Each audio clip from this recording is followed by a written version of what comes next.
Revelation 953. From the 8th of June 1939. Freedom of the Spirit. Dream. Spiritual realm. Matter. The spirit of man is familiar, in all creation and can therefore run unhindered through the universe. No space and no time is set as a limit for it. It is able to take residence everywhere at any time, and can therefore also remove itself while dreaming from its outer cover, since it does not need a period of time for it to return again into the body. The spirit is out of God and therefore present everywhere at the same time, and therefore the human being can be bound to time and space, but the spirit in him is free. He knows, sees and hears everything, only not yet perceptible to the human being itself, as long as he is still too much matter and has little sense for the life of the spirit. And so it will now also be understandable to you that all knowledge can be imparted to man through this spirit, it only lies in his will to hear. And to his astonishment, man cannot grasp a process that underlies the essence of things. The earthly shell is only a temporary, foreign realm. But the spirit is at home from eternity in the realm of the spiritual. Therefore, even in the time on earth, since there is no limit to its movement, it must stay there for the most part. And it must also strive to portray the actual home to the human being, who is its shell on earth, as thoroughly as possible. If the will of man meets him, then he is able to reveal undreamed secrets to him and is in every way endeavored to lift him up into the spiritual kingdom and to make him turn away from earth.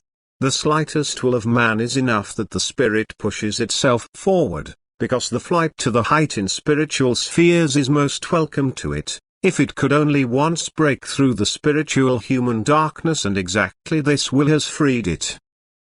If, however, the spirit is still completely in bonds, if it is enclosed in the human shell and must remain in it until man, that is his will, has become active himself, then understandably man will always move in thought on earth. He will never try the ascent to the height with his thoughts and consequently can have no other knowledge except his earthly worldly wisdom. The purpose of life on earth is and remains the awakening of the divine spirit in itself, the liberation of it from the bonds of darkness, which is therefore matter. For only the man who begins to overcome matter, loosens at the same time the fetters of the spirit. And only then the spirit can accomplish unimagined things.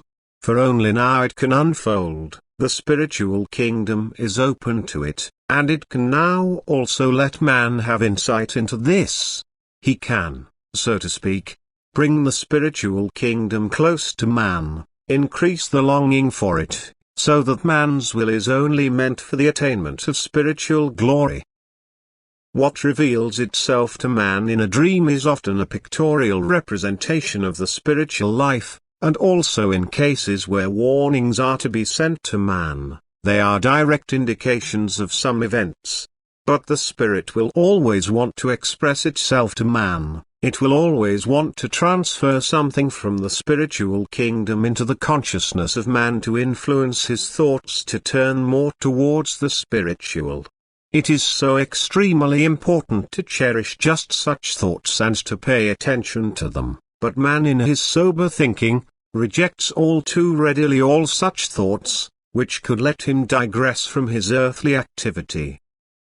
He therefore rather pursues the unimportant and leaves the most important in life unnoticed and gags accordingly the spirit spark slumbering in him until he recognizes matter as completely worthless and strives out of own will to the height.